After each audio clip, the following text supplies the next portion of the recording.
Hola chicos, ¿cómo les va? Soy la doctora Jessica Soria Curi, soy JTP de la Cátedra de Tóxico, reumatóloga, para los que no me conocen. Nos toca dar la clase de estimulantes. La clase pasada que han tenido con el doctor David fue la clase de depresores, así que ahora nos toca ver la otra parte que es la de estimulantes. La clase esta, obviamente ustedes saben que hay mucha cantidad de drogas que son estimulantes, pero nos centramos en la cátedra tanto para cuarto año como para quinto en anfetaminas y derivados, éxtasis, cocaína y LSD. Cualquier consulta que ustedes vayan teniendo, sí les pido por favor que dejen las preguntas en el chat. Yo lamentablemente no los veo a ustedes, no veo sus caras, pero me imagino que están del otro lado. Es una clase, así como les debe haber pasado la clase pasada de drogas depresoras que comparten muchas cosas en común, entre ellos receptores y obviamente la clínica, pasa lo mismo con estas drogas que son estimulantes. Sí les pido, obviamente como está dirigida para cuarto y quinto año, hay cosas que quinto año ya maneja, o en teoría debería manejar como la parte clínica, que en cuarto capaz que no.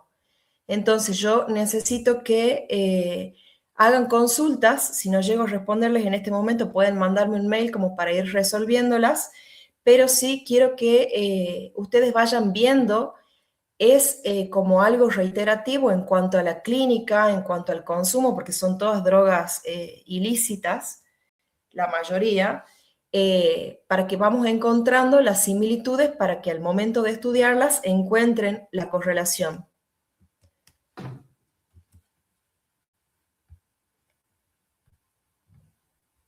Bueno, en cuanto a esta diapositiva que están viendo, el efecto deseado del consumo de las drogas es la antesala de la toxicidad.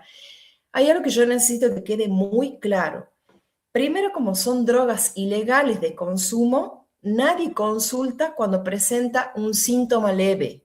Nadie consulta cuando tiene una pequeña taquicardia o si tiene algún tipo de hiperventilación o si aumenta la frecuencia respiratoria, si tiene un leve dolor torácico, si tiene cualquier síntoma que sea de estimulación inicial, nadie consulta, por esto que estábamos mencionando. Entonces, lo que pasa es que ya cuando una persona consulta es porque tiene la toxicidad de la droga. Y la otra cosa fundamental que tienen que tener en cuenta, que esta toxicidad de la que nosotros hablamos no es un efecto secundario ni un evento secundario al consumo de drogas, sino que van dándose las dos cosas de manera simultánea. Porque para que a mí me provoque la euforia, la empatía y todo lo que nosotros vamos a ver, que es un síntoma de estimulación, también me va haciendo una tormenta simpática, también va estimulando mi sistema nervioso central y sistema nervioso periférico, dándome los síntomas que vamos a ver a continuación. Entonces, no es que determinada dosis hace que aparezca la toxicidad, sino que es consecuencia del mismo efecto estimulante de la droga. Acá en la diapositiva se ve clarísimo que los efectos que uno busca como persona que decide el consumo de estas drogas, busca euforia, tiene psicoestimulación, aumento de la empatía, que el término es entactógeno, perdón, hay una hipersensibilidad sensorial, hay una disminución de la fatiga y del apetito. Y simultáneamente se va dando isquemia miocárdica, arritmias, hipertermia maligna, hemorragia intracraneal, convulsiones, rhabdomiólisis y fallo multiorgánico. Esto obviamente es en líneas generales para todas las drogas que son estimulantes. ¿Cuál es el mecanismo? Que ustedes deben haber visto la clase pasada también, y ahora los traigo a colación al comentario. Cuando uno ve drogas que son antidepresivas, el efecto es siempre a nivel de las catecolaminas con la dopamina, noradrenalina, serotonina y me falta una. Ya me va a salir.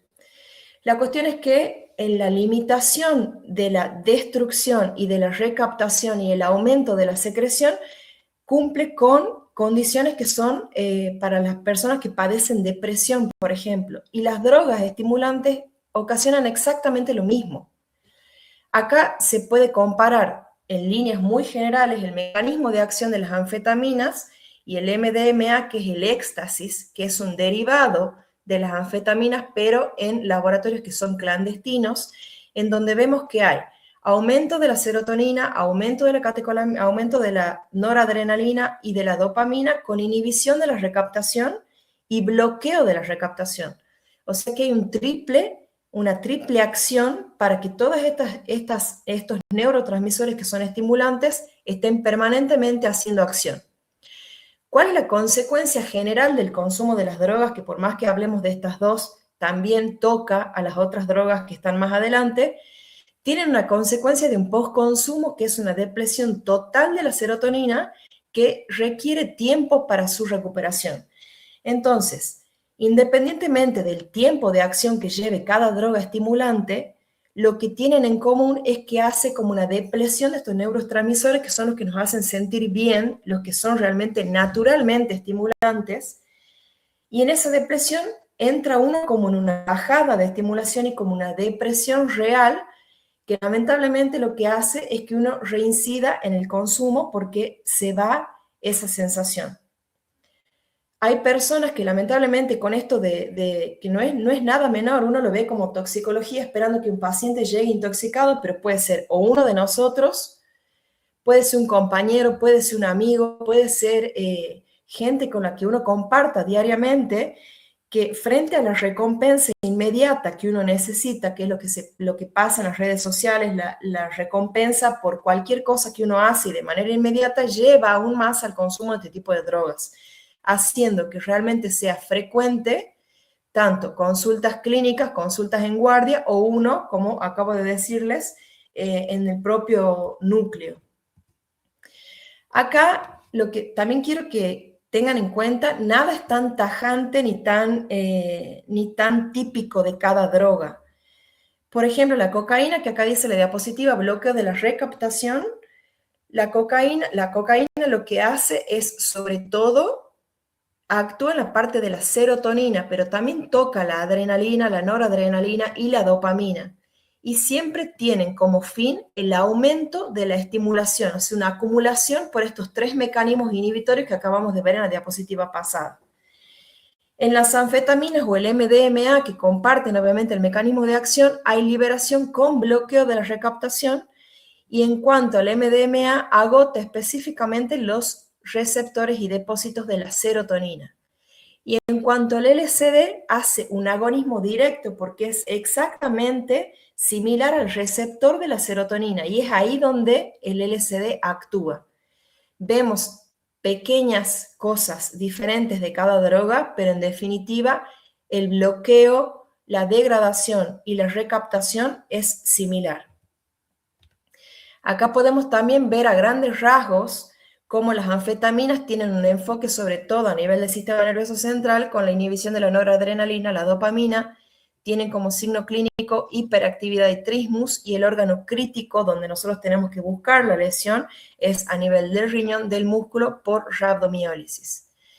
En cuanto al MDMA, también toca sobre todo al tema de la serotonina, cómo busca un signo clínico, el tema de la empatía con los otros y también la hipertermia maligna como síntoma de consulta.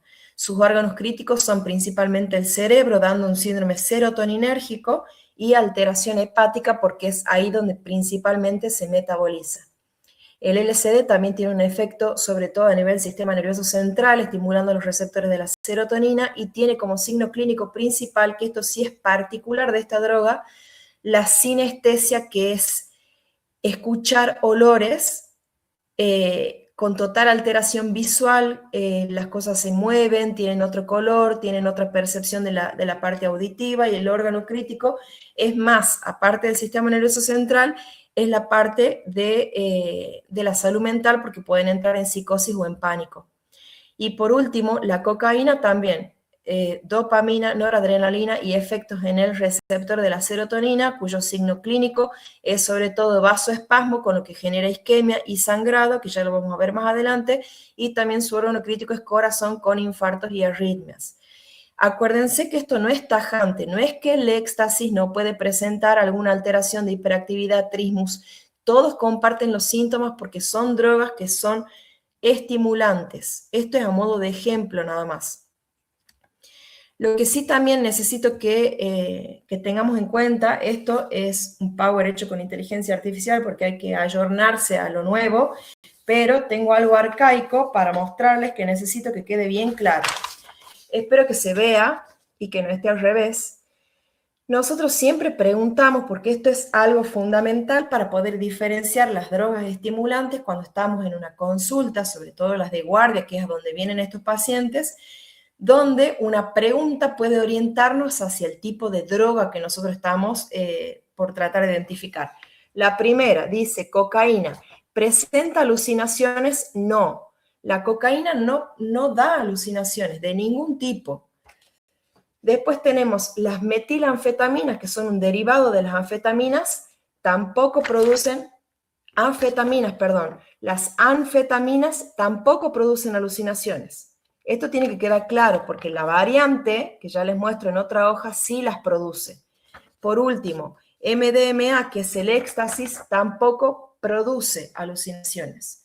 Es diferente tener, como por ejemplo la cocaína, una sensación de persecución o amenaza, pero donde no ve un paciente o alguna persona que lo consuma, no ve una sombra ni nada que se le parezca a una alucinación, sino es la sensación de persecución. En cambio, tenemos las otras drogas que son todas sintéticas, donde la variante de la anfetamina, que es la metilanfetamina, sí provoca alucinaciones y el LSD también provoca alucinaciones. Es una de las diferencias fundamentales de las drogas estimulantes que nosotros estamos por ver, teniendo en cuenta que no hay muchas diferencias entre ellas, esta sí la es. Otra cosa que comparten consecuentemente a la toxicidad que va de la mano de la estimulación y de los síntomas que uno busca es la rhabdomiólisis. ¿Cuáles son los desencadenantes de la rhabdomiólisis? Que haya una hiperactividad muscular, no sé si ustedes han ido alguna vez a una fiesta electrónica, han visto videos y demás, en la que saltan, están totalmente estimulados, gritan, están como realmente en un estado de hiperexcitación. Eso provoca una hipertermia, más una vasoconstricción periférica como función común, más la deshidratación y lugares totalmente cerrados provocan un daño tisular. Este daño tisular se llama rhabdomiólisis, que es la ruptura del músculo estriado que va hacia la sangre y provoca efectos clínicos que nosotros tenemos que tener en cuenta porque hay daño de órgano blanco que es el riñón. Cuando se provoca este daño tisular hay una obstrucción por la mioglobinuria, que es una partícula grande en la que se impacta a nivel renal, produce una tubulopatía y con esto puede hacer una falla renal aguda o terminar incluso en una coagulación intravascular diseminada que es causa de muerte. Vemos otra diapositiva para que quede un poco más claro. Es una combinación letal, como acabamos de decir, entre la hiperactividad física, la alteración de la parte central de la parte térmica, o sea, a nivel del sistema nervioso central, del hipotálamo, y la falta de hidratación y de líquidos ocasionan todo esto. La destrucción por liberación masiva de la mioglobina en sangre, que es la mioglobinuria, insuficiencia renal, como hemos dicho, y también ciertos pasos de esa misma ruptura nos termina provocando coagulación intravascular diseminada con acidosis metabólica, que también es consecuencia esta acidosis del consumo de la mayoría de las drogas estimulantes. Paro acá para que tengamos en cuenta de que cuando ya estamos en el ámbito médico trabajando, cuando salimos de la facultad, que en realidad no tenemos idea de nada más que de la parte teórica, ningún paciente viene con el cartel de lo que acaba de consumir, de lo que acaba de pasar, o capaz que su estado clínico no permite hacer un interrogatorio, viene solo, la ambulancia lo encuentra tirado o alguien lo denuncia que hay una persona tirada, la llevan a la ambulancia hacia el hospital y no tenemos la posibilidad de preguntarle qué es lo que ha hecho, qué es lo que estaba pasando. Entonces, en un laboratorio nosotros de rutina, cuando recibimos a alguien, siempre está tanto la función renal, la parte del hemograma, con el recuento plaquetario, y también hay una determinación de enzimas hepáticas que son las transaminasas como la GOT y la GPT. Cuando nosotros tenemos cierto tipo de pacientes que obviamente se va haciendo uno el ojo y si en el examen físico al palpar la parte muscular siente algún tipo de dolor que no es sine qua non, o sea, puede no tener dolor pero tener igual rhabdomiólisis, yo le pido un análisis. básico. Este es el análisis básico, volvemos a lo arcaico, la hoja, donde tenemos aumento considerable de la GOT, aumento considerable de la GPT, LDH que puedo no pedirle de manera rutinaria, pero que si la pido estaría elevada de manera considerable, y también la CPK. Y acá paramos, por eso dice ojo. Cuando nosotros vemos un aumento de la GOT y un aumento de la GPT, directamente lo asociamos a que puede haber una hepatitis de cualquier origen autoinmune, hepatitis B, C, aguda de hepatitis A, o hay algún tipo de hepatopatía aguda o puede ser crónica si es que tiene algo todavía de hepatocito, pero lo que tenemos que tener en cuenta que es muy importante que la GOT y la GPT no solamente tienen origen a nivel hepático. Esto se produce el aumento por la ruptura de la mioglobina, que esa ruptura celular hace el aumento de estas enzimas que no son hepáticas. ¿Comprendido? Lamento no verlo porque no sé si me siguen o no, espero que sí. Con esto aumento porque es ruptura celular, por eso está aumentada, como en otras patologías que también la producen, y el tema de la CPK. Cuando yo tengo una CPK elevada, también tengo que hacer el discernimiento de que no toda la CPK viene de la parte ni toda cardíaca ni toda muscular. Entonces, lamentablemente, porque puede ser una lesión de órgano blanco con muerte inminente, tengo que discriminar el tipo de CPK de la que se trata.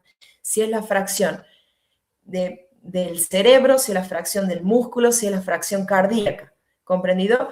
Una vez que yo determino que la CPK-MB y la troponina en cierto paciente está normal, también con los métodos complementarios como el electrocardiograma, y veo que no hay riesgo de infarto, o sea que no se está infartando este paciente, asumo que todo esto viene por culpa de la rhabdomiólisis. ¿Qué es lo que tengo que tener cuidado? Porque acá nunca la medicina va a ser 1+1. ¿Qué es lo que le pasa a todos los pacientes por el riesgo de hiperestimulación de la parte simpático-mimética, que tengan un aumento de la CPK que sí sea de origen cardíaco? Entonces ahí es donde está nuestra formación y nuestro discernimiento clínico para poder estudiar de dónde vienen estas cosas que nosotros somos los que pedimos. Y otra cosa también a tener en cuenta, como reumatóloga en mi caso, que no siempre las patologías o son tóxicas o son, por ejemplo, hepatitis. En este caso, la rhabdomiólisis puede venir de algo autoinmune, como todas las miopatías autoinmunes. La miositis por cuerpo de inclusión, la dermatomiositis, la miositis que no te altera a nivel de la piel, también puede ser origen. Como también puede ser origen un hipotiroidismo severo que me genera la rhabdomiólisis, o también rhabdomiólisis por personas que hacen el transmontaña, personas que hacen 2, 3 clases de CrossFit en el mismo momento, se ve sobre todo en la desesperación de llegar al verano, por ejemplo. Se lo ve lamentablemente en estos trabajadores de la construcción que están en los últimos pisos haciendo su trabajo, y el golpe de calor también desencadena una rhabdomiólisis, que lo que tengo que tener fundamental cuidado, que ya lo vamos a ver más adelante, es el tema de la parte renal, porque son pacientes que terminan en diálisis y uno no le presta la debida atención. Así que ahora, detenido esto y sabiendo que la rhabdomiólisis no es patognomónica de las drogas estimulantes en este caso, sino que es un síntoma, un signo que comparten un montón de otras patologías, seguimos.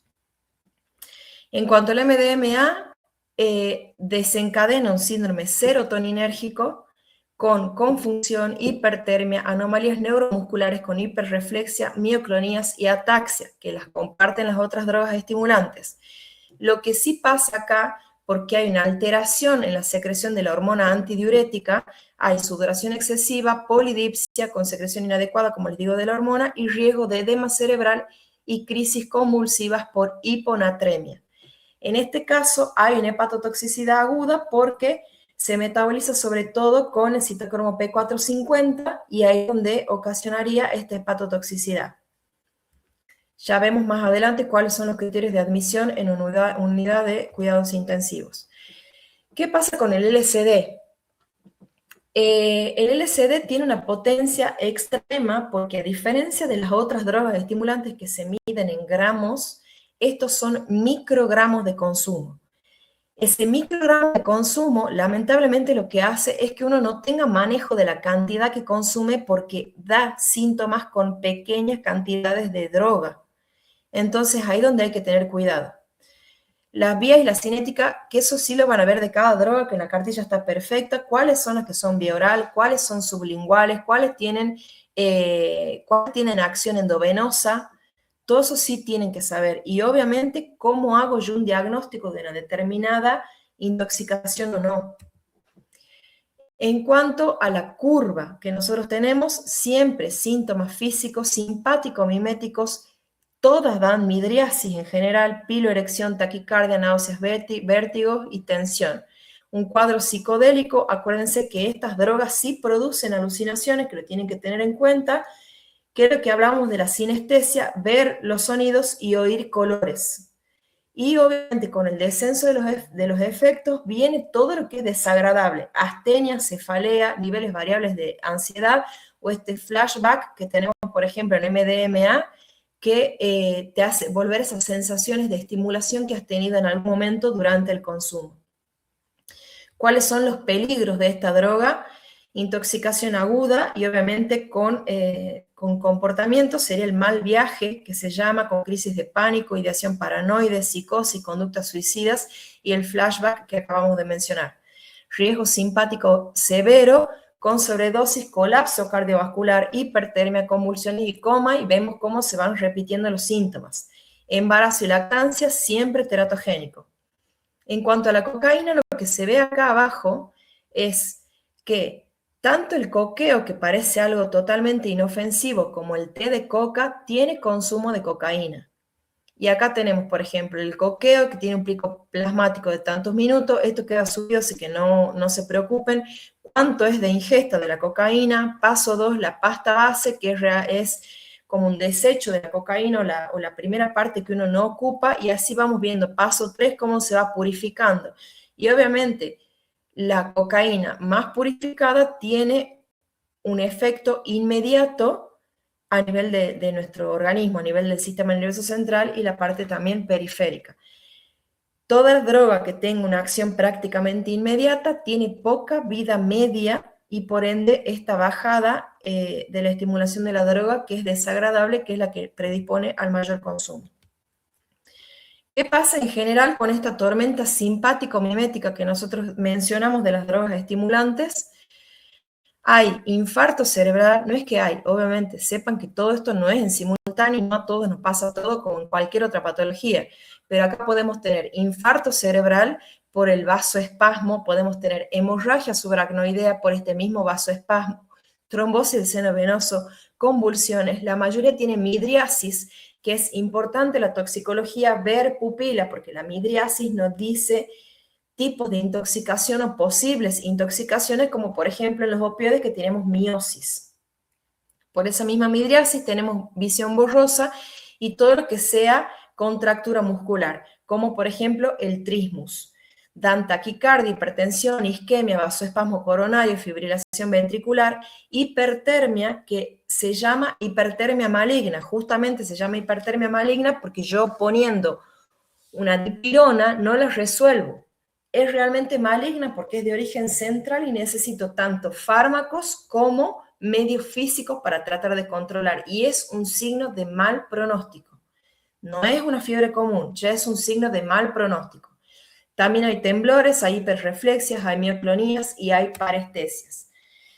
Si vamos específicamente a lo que es la cocaína, miren de vuelta, sistema nervioso central, ACV isquémico, que luego se transforma en hemorrágico por la misma vasoconstricción. Las convulsiones a nivel cardiovascular, isquemia, infarto de miocardio por aumento de la demanda del oxígeno, disección aórtica, arritmias. Obviamente la cocaína tiene la parte respiratoria, porque obviamente es esnifada, da la perforación del tabique, podemos tener sinusitis, rinitis y obviamente también alteración a nivel pulmonar con incluso un neumotórax por riesgo de perforación que lo produce la cocaína porque es una de las vías de administración. Y a nivel digestivo, úlceras gastrointestinales con hemorragias y algunas veces incluso perforación por la misma necrosis isquémica por vasoconstricción. Cuando hablamos de las anfetaminas pasa lo mismo, hemorragia subaracnoidea, infarto, trombosis, convulsiones, en el corazón lo mismo, a nivel de los ojos o de la boca y el sistema vascular, que eso ya lo ven en detalle. A lo que voy es que comparten sintomatología. Yo no puedo diferenciar con esta clínica con qué droga está intoxicada nuestro paciente. ¿Qué es lo que pasa con el tema de la interacción entre la cocaína y el alcohol etílico? Es muy importante que sepamos esto porque la combinación de los dos, que el metabolito se llama cocaetileno, aumenta hasta 20 veces la cardiotoxicidad y la hepatotoxicidad con riesgo de muerte súbita. Y esto lamentablemente también es frecuente, no es que queda en una clase de toxicología que he visto drogas estimulantes, sino que lamentablemente es el riesgo de muerte de aquellos que hacen la combinación. Después otra cosa que no es común, que es común, perdón, es el body packer, que es la persona que traslada drogas en los aeropuertos de una ciudad a otra, que generalmente no es detectado por los mecanismos de control. Obviamente, la persona que traslada tiene riesgo siempre de deglución, obviamente, y después toman un catártico para eliminarla y que llegue a destino la droga como tenían planificada, pero cuando ocurre la ruptura de algún paquete de estos, esa persona es la que termina intoxicada, con obviamente un peligro letal, porque tiene dosis que son para poblaciones enteras, así que es suficiente como para que pierda la persona la vida. ¿Qué se hace para diagnóstico? Una radiografía de abdomen es lo más pronto, donde se ven los paquetitos a nivel intestinal.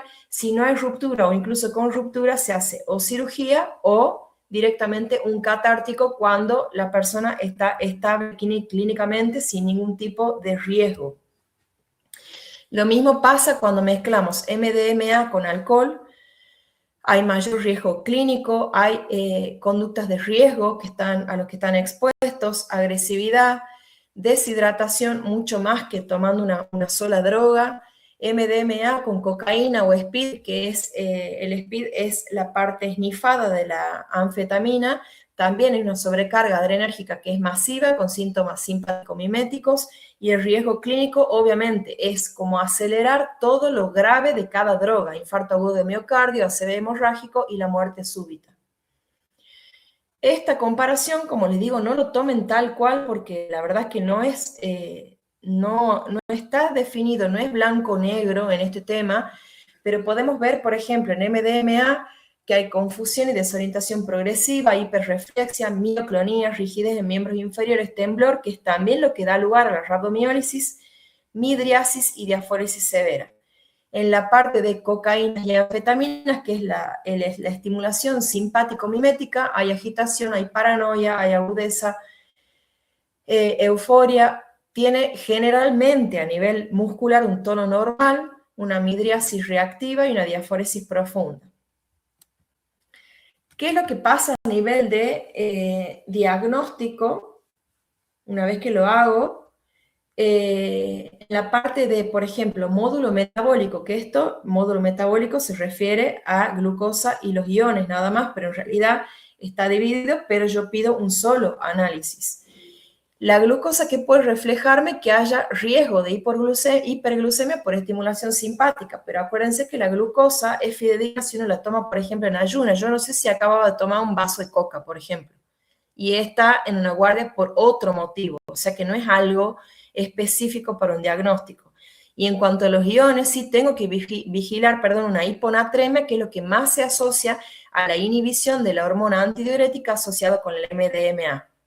Obviamente, si hay hiponatremia, tengo riesgo de edema cerebral y todo lo que eso conlleva el riesgo de muerte. Cuando hablamos de la parte renal y muscular, acuérdense de la CPK que ya hemos hablado, siempre hay que definir que no venga de la parte cardíaca. Las enzimas que están elevadas son las musculares, que es la GOT y la GPT. También puede haber daño hepático y que vengan de ahí. Ver la función renal y sí o sí control de diuresis. ¿Cómo sé yo que un paciente no está con riesgo de una insuficiencia renal por culpa de la mioglobinuria? Es que el riñón orine. Si yo controlo la orina inicialmente cada hora, cada 2 horas, porque son pacientes sondados en los que voy viendo la bolsa, tengo que aumentar ese ritmo diurético, si no es un paciente que va a terminar en diálisis, aunque sea momentáneamente hasta que se resuelva el episodio de la rhabdomiólisis. Después tenemos la parte isquémica, hacer un electrocardiograma, identificar algún infarto y dosificar las enzimas CPKMB con la troponina, como hemos hablado. La parte de la gasometría arterial no me sirve para ver, como siempre les digo, no me sirve para ver el oxígeno de esa persona. Si lo necesito porque está taquipneico, porque tiene algo, no sé, puede presentar cianosis por otro tipo de clínica, hago una gasometría arterial para evaluar la parte de oxígeno. Pero esta se usa fundamentalmente para ver si es cómo está el medio interno, que acuérdense que no necesito sangre arterial, si no necesito evaluar oxígeno, simplemente se hace un equilibrio ácido-base de la misma sangre que se extrae para medir glucosa, iones, CPK y demás. ¿Qué es lo que obtengo? Una alcalosis respiratoria por la taquipnea o la acidosis metabólica que las dan estas drogas. Y obviamente imagen, si una persona que entra inconsciente, tengo que saber si tiene algo a nivel cerebral, entonces pediré una tomografía de cerebro, por ejemplo, y radiografía de tórax si es que tengo algo respiratorio como métodos complementarios iniciales para ver qué es lo que le está pasando a ese paciente. ¿Cuáles son los rescates que nosotros tenemos? Así como ustedes ven durante todo el curso de tóxico que hay drogas que tienen su antídoto, hay tóxicos que tienen su antídoto, estos no tienen antídotos. Todos son maniobras de sostén de signos vitales y maniobras de sostén para evitar la prolongación de los síntomas estimulantes que son los que me llevan a toda esta clínica que estamos hablando. Entonces, el paso 1 sería una descontaminación, que sería un lavado gástrico si es que el consumo tiene menos de 2 horas como línea general. También puedo hacer puedo usar carbón activado. Paso 2, frenar la tormenta simpática, como con las benzodiazepinas. Acuérdense lo que siempre hablamos, paciente con algún tipo de hepatopatía, ojo con el diazepam y el midazolam, sí puedo usar el lorazepam que no pasa por la parte hepática. ¿Para qué? Para la agitación, la ansiedad, las crisis convulsivas e incluso la rigidez muscular. Tengo que tener control de la parte térmica por la hipertermia maligna, con medios físicos externos, con las benzodiazepinas que dan una relajación muscular y también con la parte farmacológica como dipirona. Y obviamente el sostén hemodinámico es fundamental con una hiperhidratación con cristaloides. Si puedo usar una vía central mejor porque ahí tengo mayor manejo de volumen y mayor administración para evitar el tema de la insuficiencia renal por la rhabdomiólisis. Tengo que hacer sedación, que es el pilar fundamental, como dice ahí, por ser drogas estimulantes. Volvemos a repetir un poco lo mismo.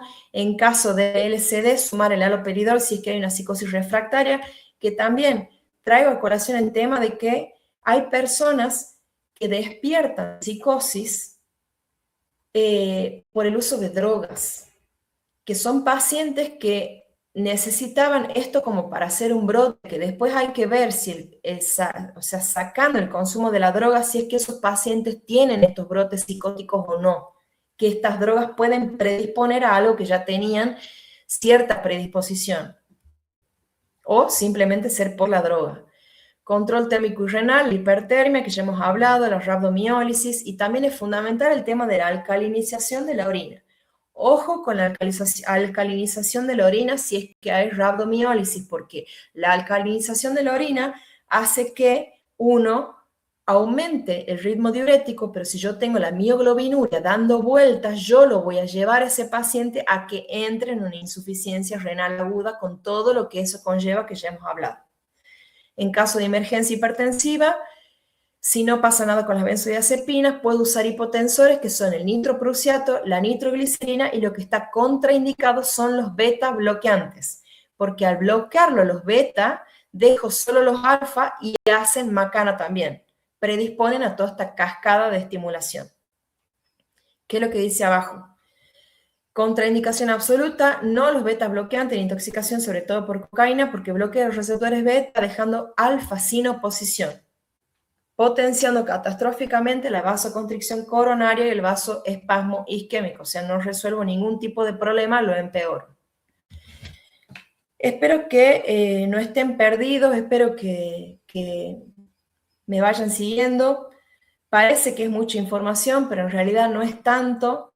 La cartilla está perfectamente dividida como para que la lean desde ahí y lamentablemente no hay una clasificación ordenada en la que uno diga, bueno, son drogas sintéticas y nos dividamos como en un árbol para tratar de identificarlo, no.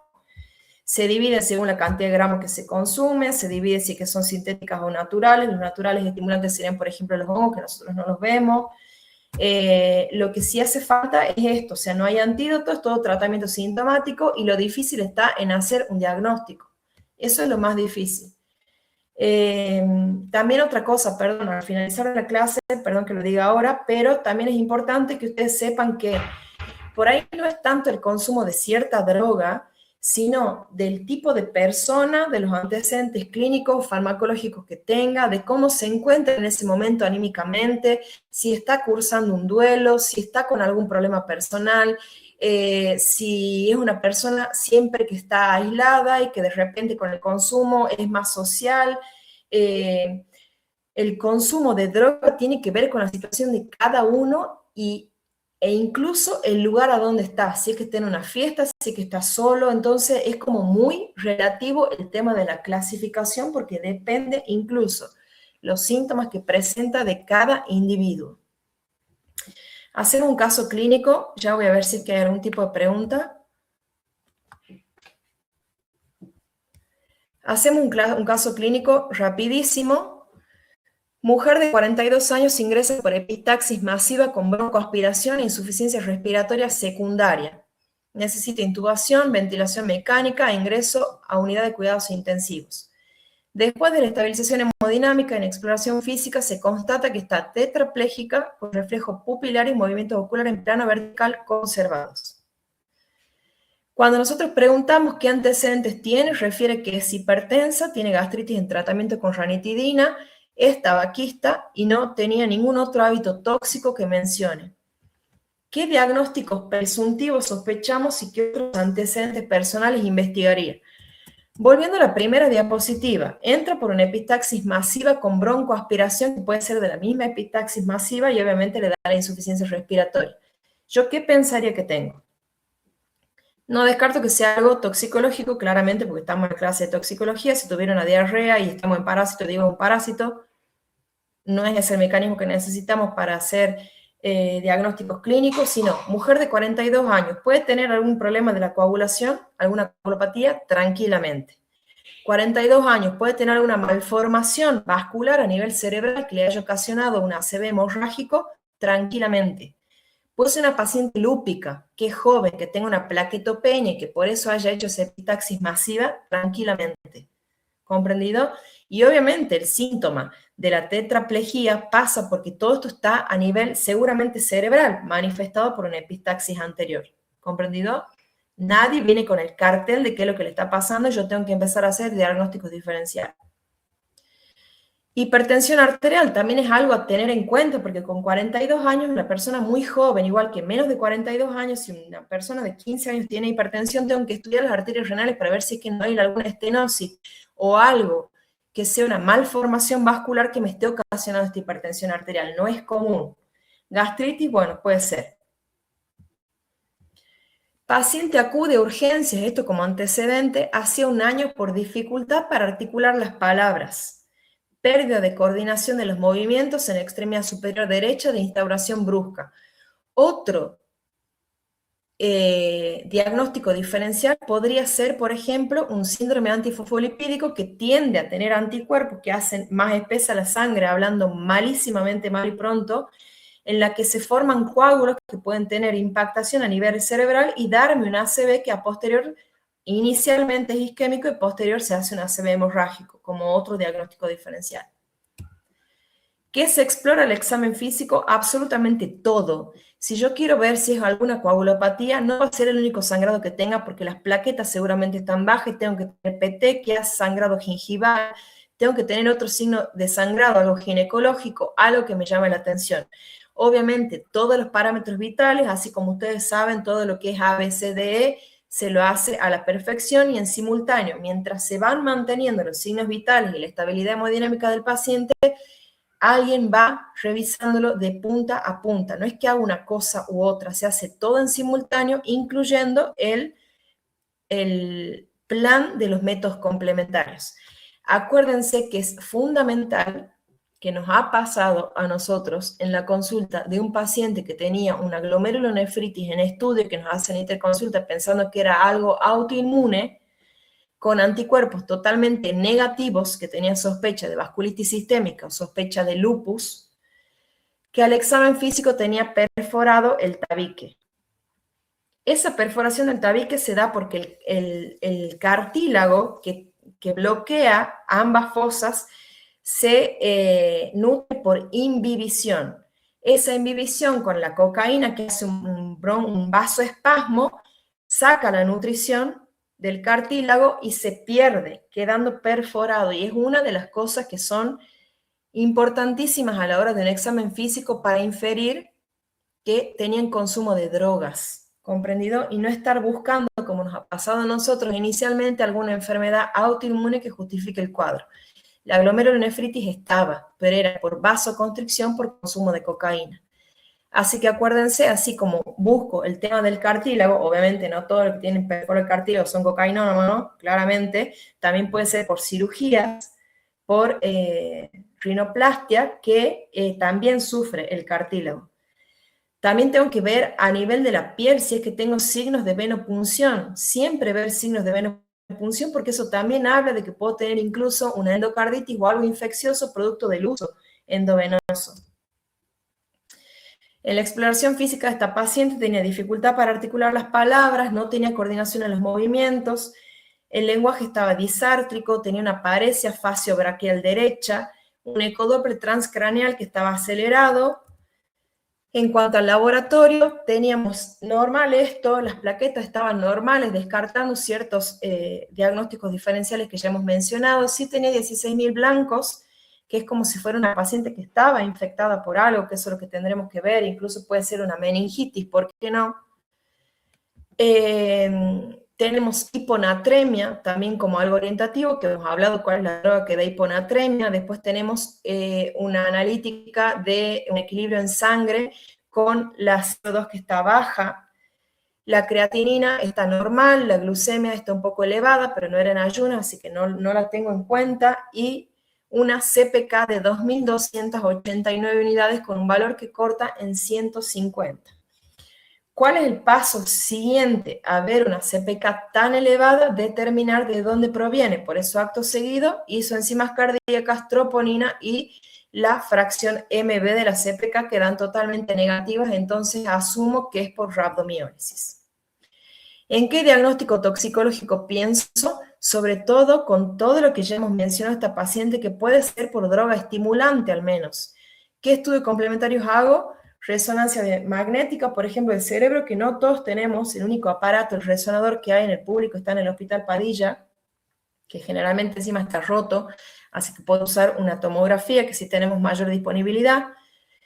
En esta resonancia ya se ve un infarto isquémico subagudo, tenemos la porción del tabique, la parte superior que está perforada, se ve la lesión isquémica acá, sobre todo en esta parte posterior. Acá se la ve clarísima en esta parte, con gran extensión. Tras la realización de los estudios radiológicos, la paciente reconoce haber consumido grandes cantidades de cocaína por vía intranasal, aunque niega en ese momento el consumo. Su evolución es satisfactoria inicialmente, con mejoría parcial del déficit de la parte neurológica. Tabique perforado, que ya hemos hablado. ¿Qué cuadro clínico podría haber tenido antes de la internación? Ya hemos hablado. Más que nada, lo que necesito que tengan en cuenta son los diagnósticos diferenciales. ¿Cómo confirmo el diagnóstico, en este caso para cocaína? La cocaína tiene un metabolito que ya es inactivo, que es la benzoilecgonina. Ese metabolito es el que se encuentra en orina de los pacientes que yo necesito, por cuestiones clínicas o médico-legales, de identificar. Durante su ingreso recibe tratamiento rehabilitador, mejorando escasamente la motilidad, la gesticulación facial, flexión de la mano derecha, y lamentablemente la paciente fallece a los 6 meses después de su egreso de la unidad de terapia intensiva por caer de vuelta en consumo. Espero que les haya servido. Cualquier duda que tengan, nos escriben al mail de la cátedra o al mail individual académico de los JTP. No veo bien. Acá dice, por ejemplo, una compañera de ustedes dice, el coquetileno se forma aunque el paciente no consuma cocaína y alcohol. No, es imposible. Para que se forme el compuesto tengo que tener consumo de las dos drogas. Y eso, o sea, es diagnóstico, perdón, es pregunta de examen todo lo que nosotros hemos hablado. El tema de las alucinaciones, cómo me doy cuenta que es rhabdomiólisis, cómo hago con la parte cardíaca, qué pasa con el coquetileno, todo eso es pregunta de examen, chicos.